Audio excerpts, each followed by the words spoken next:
Kabalen, ang inyong nakikita sa video ay isang totoong video na nangyari at viral na ho ngayon sa social media at ito hong ating mga kababayan nababahala na rin at sa mutsaring reaksyon kung makikita ho ninyo yung comment section ng video umiikot ngayon sa social media ay talagang kahit kayo po ay magtataka kung papaano nangyari itong ating ipinakikita ngayon. Opo, mga kabalen, hindi pong nakikita ay ito hong tila parang napanood sa pelikula to tila parang ginawang Tokyo Drift, yung ating Jose Abad Santos Avenue na bahagi po ng syudad ng San Fernando, Pampanga.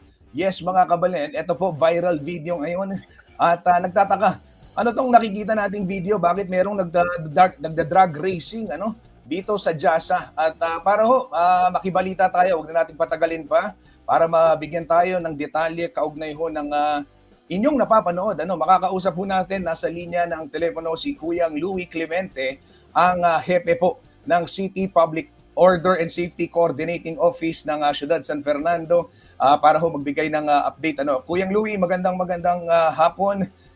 Hindi magandang hapon, nakakainis itong video ating nakita at talagang makapagalgal yan laman harapin. Kuyang Louie, pwede nating ibahagi sa ating mga manonood at ano yung development kaugnay nitong video ito, sir? Yes po, Sir Justin. Isang magandang araw po sa inyo. Actually po, parang nagbalik na naman po yung aming pong mga binabantayan. Yan pong naipost po sa social media, yung pong mga nagda-drag race. Actually po, kagabi ay talagang nasita po yan ng ating pong mga enforcer, kaya lamang po ay nagpulasan. Ang kwento po sa akin ng ating enforcer ay parang pinalampas lang siya. At nung malapit na siya dito sa yung kanya regular roving, nung malapit na po siya dito sa may mall area, ay narinig nga po yung ungol ng mga makina ng mga sasakyan. Kung kaya't dali-dali po siyang nagbalik upang yun nga sana makapag-apprehend, pero agad-agad daw po silang nagsipasukan sa mga establishments diyan sa may Jose Abad Santos Avenue. Kaya't ako po ay nagbigay ng marching order sa aking po mga night shift personnel. Ipagpatuloy lang po yung operation with partnership po sa ating Philippine National Police. Nakapagbigay na rin po tayo ng feedback dahil base po doon sa ibinigay na picture sa amin, medyo marami-rami po yung mga involved dito at halos kalalakihan po, kung kaya't mas mainam po na magkaroon mo kami ng kasama mula po sa PNP. Actually, Sir Justin, matagal-tagal na rin pong walang nangyaring ganyang insidente, pero parang sinabayan nila yung pagkakalagay po, di ba, meron tayo medyo yung Jasa natin ngayon dahil nga may mga bagong lantern na nakasabit. Parang gusto yata nilang sumakay sa pag-trending naman ng ating mga parol. In a negative way po. Kung kaya't kami po ay kasi talagang katulad po ninyo, Sir Justin, medyo pagdating sa mga drag race na ganyan, matindi po yung instruction ko sa mga tao ko na kailangan magkaroon ng apprehension at malaman ho natin kung sino po yung mga involved. Oo. Eto nga Sir Louie, pinag-usapan natin masaya yung karera pero dapat sa racetrack dapat sa tamang lugar, hindi sa mga ganito. Sir, nabanggit ninyo bumalik yung binabantayan ninyo, ibig sabihin nangyari na to even before. Pwedeng pakikwento sa amin ano yung historical background ng eksenang ito? Kailan unan yung na-monitor yung mga ganito at ilang beses na ho ito na i-report sa inyo pong tanggapan, sir? Last year po may mga nare-report po sa amin at kumbaga parang cat and mouse po ang laro namin diyan eh. Minsan po pag magbabantay kami dito sa may Jose Abad Santos Avenue, lumilipat naman po sila sa may Lazatin Boulevard. Pero for the longest time po wala po tayong mga insidente dahil nga po regular ang roving natin. Pero unfortunately nga po parang nakalusot yung mga yan. Mabuti na lang po naka-ready pa rin po yung ating enforcer nung gabing yan at nasita naman po sila. Unfortunately po, wala ho talaga tayong na-identify dahil nga nagsipasukan ho sila sa mga business establishments at pinarada po yung mga kotse, pina-park nila sa mga parking area. So sabi ko sa mga tao ko, kailangan mag-strategize tayo katulad ng dati. Actually, for the record, meron naman ho tayong nahuhuli at na-endorse po natin sa PNP. Hindi ko na lang po makita yung mga documentation ho namin, pero meron ho tayong na-apprehend dyan. Dati Sir Justin, 3 area yan eh. Nahihirapan na sila dito sa may Capitol Boulevard dahil talagang busy street na rin yan. Tapos nga po yung dito sa may Jose Abad Santos Avenue at saka po yung sa Lazatin Avenue. Opo. Sir Louie, I'm sure itatanong ito ng mga nanonood sa atin. Dito sa video, merong plate number itong mga sasakyan. Readable ba? I do not know. Pero I'm sure yung command center natin may CCTV cameras na nakapag-backtracking na ho ba tayo at yung inabot ng ating research doon sa usapin ho nung plaka nitong mga sasakyang ito, sir? Actually po, yung sa C3 natin, nag-backtracking na rin po. Pero kung inyo pong mapapansin, talagang yung pong nag-post, blur po yung plate number po ng coaching involved. Pero we are trying our best para ma-identify po at least man lang yung feature or characteristic po ng kotse. Meron na rin po tayong instruction sa ating CCTV operators na especially during night talagang napakamanan po. Especially yung pong Jose Abad Santos Avenue. Oo. Sir Louie, may capability ba yung mga CCTV natin halimbawa ngayon yung mga naka-set up sa within the city na matukoy yung plaka dahil kung yung uploaded video is naka-blur, I'm sure malinaw yung CCTV natin and I hope so may ganun ba tayong capacity, sir? Actually, isa yan sa mga limitation po, Sir Justin, lalong-lalo na kung medyo mabilis po yung kotse, mahihirapan ho tayo. But kung sakaling, halimbawa po, kung regular speed lang ho yan, maganda naman po yung resolution ng ating mga camera. Pero yun nga po, kung medyo mabilis po yan at saka parang nasa racing mode sila, medyo mahihirapan ho tayo na ma-identify po yung plate number po ng mga involved. As per our experience naman po, kadalasan naman po, Sir Justin, yung na-involved dyan, tinatanggal po nila yung plate number eh. Opo, but this specific video na we are showing right now, sir, nakikita yung plaka, yun nga lang, hindi ganun kalinaw, but I'm sure siguro may yung LTO and yung mga experts din when it comes to imaging, video experts can help us identify itong mga plaka. Sir, may nabanggit ka kanina parang sinabayan itong ating mga parol and meron ako nakikita sa video, merong pang ibang mga kasama na nagvi-video talaga. Sana hindi nila itong ginagawa for the content pero alam natin na uso ngayon yan. Yun ho bang mga na-apprehend you before? Ganon din yung reason? Like, are they doing this for the content?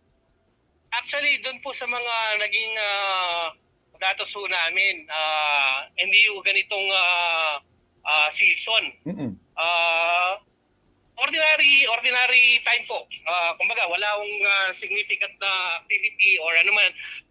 Talagang for the fun of it, ginagawa ko nila yung drag race.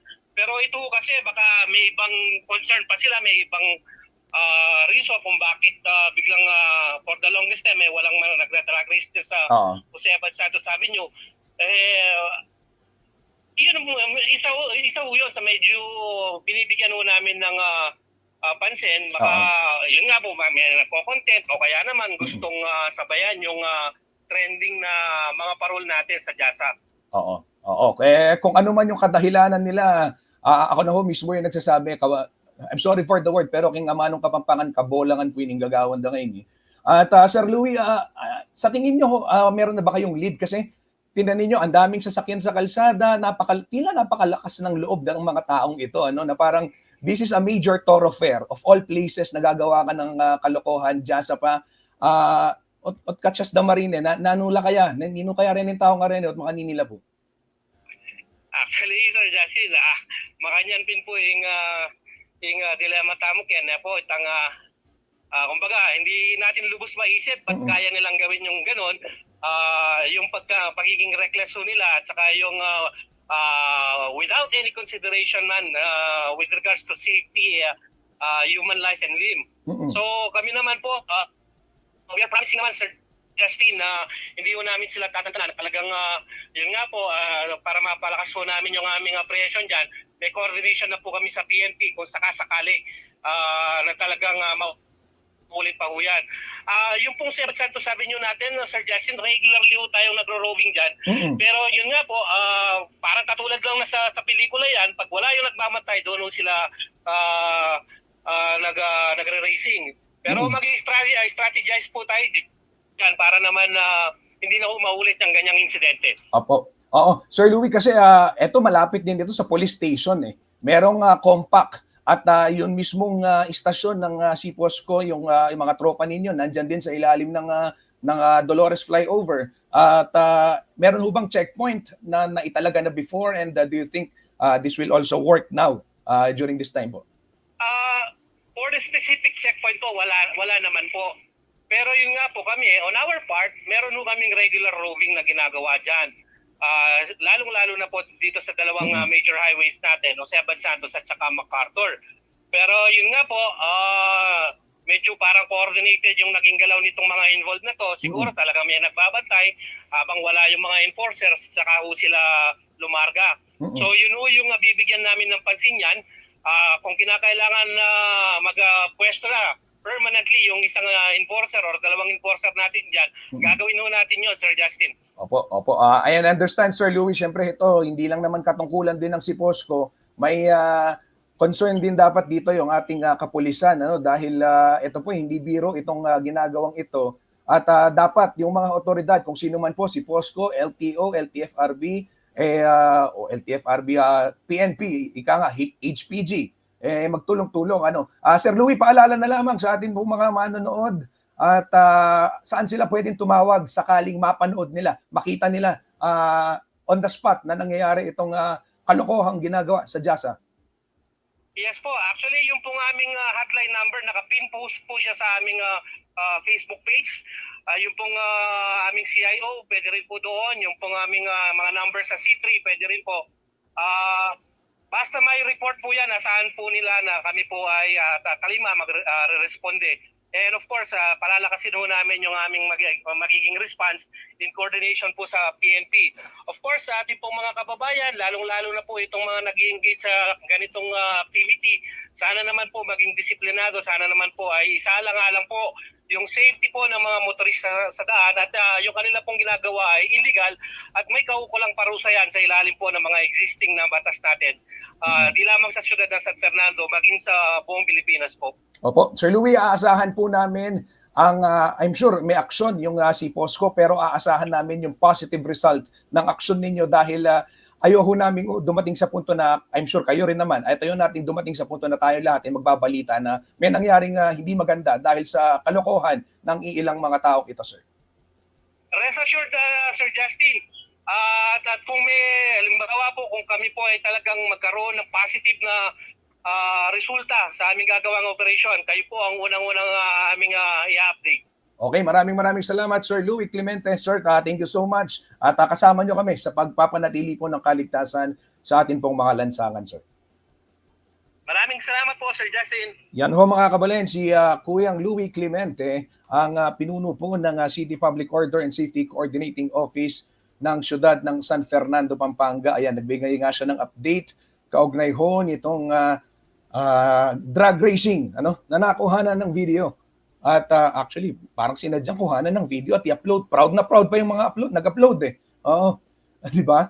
Parang for the likes parang for the content. Kasi kung sa tingin ho ninyo okay ito, kung sa tingin nyo kinakul nyo yan oo, nice, sige, tuloy nyo lang.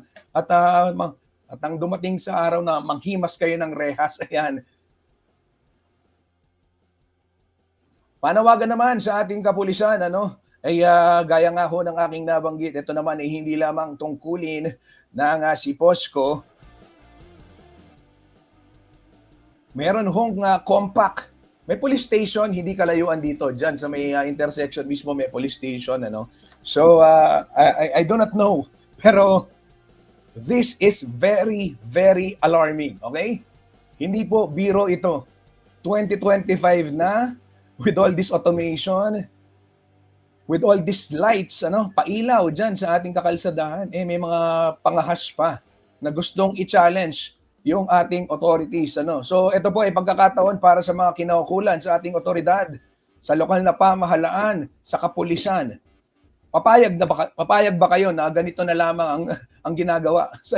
Di ba? Parang eto the mere fact na video, they think they could do away with it. Di ba? Content It's a content. Ayan, malinaw na malinaw, may naka-video, sinadyang i-video, hindi lang siya dashcam video o nadaanan lang na video.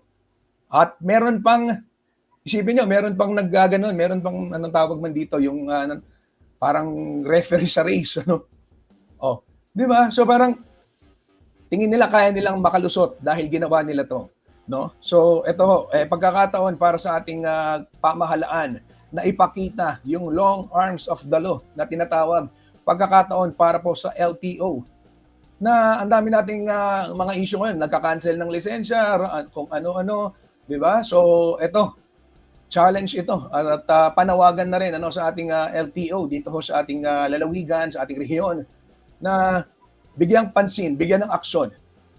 Maging kay Department of Transportation SEC, kailangan malaman ho natin, hindi po ito biro, isipin ninyo.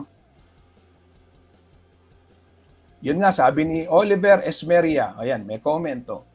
Ayos lang kung rehas lang himas nila, kung madisgrasya sila. Exactly. Di ba? So, grabe. At kung paano kung mandamay pa Isipin ho ninyo kung may inosenteng buhay. Di ba? Nauuwi sa kanyang pamilya. Pero dahil sa trip nyong yan, sorry, galit ako. Galit talaga ako. Sino mang di magagalit? Siguro naman, mas magagalit kayo kung di ako galit, di ba? Kung sasabihin kong okay lang to, di ba? Sabi ho ni Sir Alberto Razon Musni, asap sana, araw-araw ako dumadaan dyan, kasama ko, buong pamilya ko. Huwag sanang mandamay ng inosenteng motorista. Mga pangilabot ko po. Grabe, isipin niya, araw-araw siya. Ito ho yung, papakita ko yung mga comments, kasi importanteng malaman. We want actions, We want actions from kung sino man. Kung sino yung pwedeng umaksyon. And of course, ito yung pamahalaan natin. Ang liwaliwanag ng kalsada. Di ba? Pag ito hindi nahuli, ibig sabihin, may problema sa law enforcement natin. Yun lang, pag ito hindi nahuli, may problema sa ating law enforcement. Real talk lang tayo dito, di ba? Ganun lang ho kasimple. Isipin niyo, ganito kaliwanag.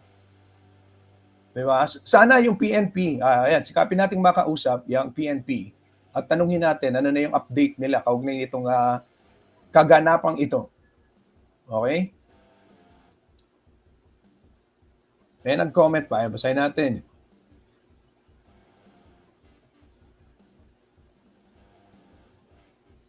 Kalambat na ng Makanyan Ken, paninang atin karera Ken, atin pang POSCO, mga motor man albiyaken, ako balo nung makapustaya pa. Sa akin pa siya makwaltala, okay mo, pero pag mag-trike lagad matiketan. Ito po ay sentimiento ng ating mga kababayan. So, ito, sisikapin natin itanong sa POSCO kung ito nga, sinabi naman ni Kuyang Louie Clemente na meron silang nakataong tropa dito at regular ang kanilang ginagawang roving. Yun nga lamang, madalas ho silang tila malusutan o ito nang gano'n lang nangyari ulit at nalusutan sila pero meron na daw nahuli, ano, hindi madalas malusutan. Namo-monitor nila ito, ngayon sila nalusutan, last time meron daw silang naaresto o meron daw na-apprehend at na-turn over sa kinaukulan.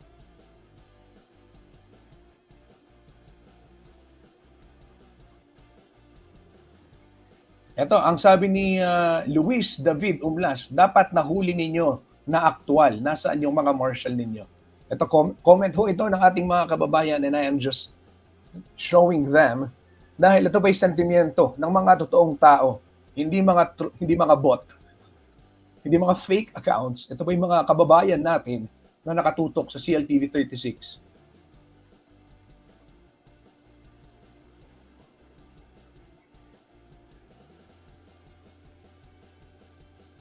Sabi ng Reynald, makanano na lang marakap kanyan, maka-live na baluda na kanyan. Ito naman ang goal naman natin, Kuyang Reynald, I'm sure alam nila na hinahanap sila. The mere fact na ginawa nila yon, di ba? Not unless they think they could really get away with the law. But I'm sure the mere fact na ginawa nila to, alam nila na merong hahanap at merong hahanap sa kanila. Di ba? But we are doing this kasi gusto nating pakita rin yung sentimiento ng tao. And again, we want to also pressure the authorities to do something about this. Pag ito walang nahuli dito, ibig sabihin nakakatawa lang yung otoridad natin. Di ba?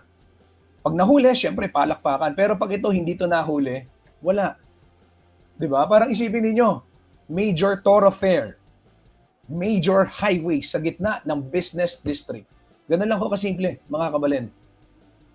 Aintindihan ko pa sana nung kaya tayong Malibli Babaryo, ketang madalumdum, ketang alang tao, megaday ka mo na alang tao, madalumdum o tinasulo, pero maliblibyo. Pero hindi po Jose Abad Santos Avenue to. Jasa, Jose Abad Santos Avenue, gitna ng San Fernando, gitna ng kapital ng Pampanga. Tapos merong nagkakarera. Di ba? Merong ilang metro lang may pulis. Ilang metro lang may siposco. Di ba? I do not know. Pero pag ito hindi talaga nahuli, ibig sabihin, walang saysay yung ating mga otoridad. Ganun lang kasimple yan. Kaya kailangan mahuli to. Kailangan patunayan nila na kaya nilang hulihin to. Di ba? Ito, nag-comment, sabi ni Jella De Leon, may police station pa dyan sa Dolores. How come they can do that illegal activities? Yun nga Yan din yung tanong ko Di ba? Yun din yung pinagkakatakahan ko. So hanggang 6 lang daw dapat PNP, sino? I'm not pointing to anyone, no. Wala pong opisina, hindi si POSCO, hindi lahat authorities, yung mga tagapagpatupad ng batas, ano? Maski siguro barangay captain, di ba? Sakop niyo yan di ba? But national highway to I am sure LTO may kinalaman dito dahil or may alam dito dapat kasi sila yung nagbabantay talaga. Minsan nga, pag wala ka seatbelt dyan, nahuhuli ka, di ba? So, what more? Yung ganito. Magkano raw ang multa? Hindi pa natin knows. Hindi pa natin alam. Yan. Sikapin nung nating makausap ang LTO. Ayan, maya-maya, sige. Sige mga kabalen, ako muna yung magpapaalam at maya-maya kapag meron ng update, kaugnay ho nitong balitang ito, muli ako magbabalik. Sikapin ho natin makausap naman yung si POSCO. Yung LTO, nakausap na natin yung si POSCO, kausapin natin LTO, kausapin din natin ng PNP para malaman natin ano ba ang kanilang dapat gawin, ano ang kanilang kayang gawin, anong kanilang handang gawin para hindi na maulit ito. This is very, very alarming. Sa dinami-dami ho ng mga you know why? Kaya pa ganito ako ka-passionate. Ito mga nakaraang araw, ang dami nating binalita na balitaan ng mga road crash, mga nasawing buhay sa kalsada. Yung iba, personal na kakilala, kamag-anak ng katrabaho natin. Hindi ko na lang babanggitin, hindi ko na lang sasabihin kung saan. Pero I'm sure, nabalitaan ninyo yung mga road crash na kumitil ng buhay. Nandiyan na yung sa SC Tex, nandiyan na yung trahedya sa NAIA, na kumitil ng mga inosenteng buhay. Di ba? At yan mga balitang yan. Nakakalungkot pag nakausap ninyo yung mga biktima na wala naman kinalaman na sana ay napigilan kung merong mas iba yung pag-iingat, kung merong mas safety standards na ipinatupad. At kung walang korupsyon, kung sasahanin yung naiyayan, kundi peke yung bollard. Di ba? So, ito pong mga buhay na to, inosenteng buhay, nawala dahil sa mga kapabayaan or mishap kung tawagin, o dahil sa aksidente kung tawagin, sa kalsada na pwedeng iwasan, yung iba hindi, pwede, pero generally pwede. What more yung mga ganito, nakaganapan, nakikita natin. Sana wag na akong umabot na tatawagan kami sa CLTV. O ating balita, ating may Palaris, Kenin Jasa, o ating makanini, may banggaan, uli ating mag-drag race. Ayoko namin, pupuntahan namin pero ayoko namin ng balitang ganyan. Sana wag. Kaya sa mga kinakakulan, eto mga kapalin, aabangan namin, tututukan namin at maghihintay po kami ng action sa inyo. Dahil kailangan hindi nang maulit to. Wag ho nating hintayin na merong buhay na mawawala dahil lang sa trip ng mga batang to o kung matatanda naman ito, kung ano man sila, they should act their age at kung ano man, di ba? Hindi po tama, hindi tama. Muli ka pala, ito po si Justin Dizon. Nagpapaalala, mag-isip po tayo bago tayo umaksyon. Ano ba naman yan? Grabe naman, proud na proud po. Tingnan mo, wow, di ba? Bagyaya mayabang. Kaparatutan, nausdakin, king Kapampangan. Sige po kabalen, magpaalam na ako po. Ano pa nga sabi ko? Ay, sabi ito, nag-comment. Sige, bigyan ko. Immature mo po, akakitim batas tamo na masikan lalob din kamote driver po, pero posto sa kaya makarehistro lang, lisensya dapat yung paulagad. So nga, si point. Dapat agyang detang maka na motor, kulong-kulong trike sa ken, dapat agad alam pare system. Then kamoting sa ken, ilang mo maka-traffic at makadisgrasya. Ayan. I'm sure yung ating mga kababayan, they share the same sentiments, no, with me. Sino bang hindi magagalit? Sabi ni Christophe, Kenny pong Shell sa Agustin, pakicheck ang ingay po. Sige ho, yan ha. Papadala natin yan kay Sir Louis Clemente ng Siposco. O bago ako magpaalam, pakinggan natin muli. Ito yung video na audio.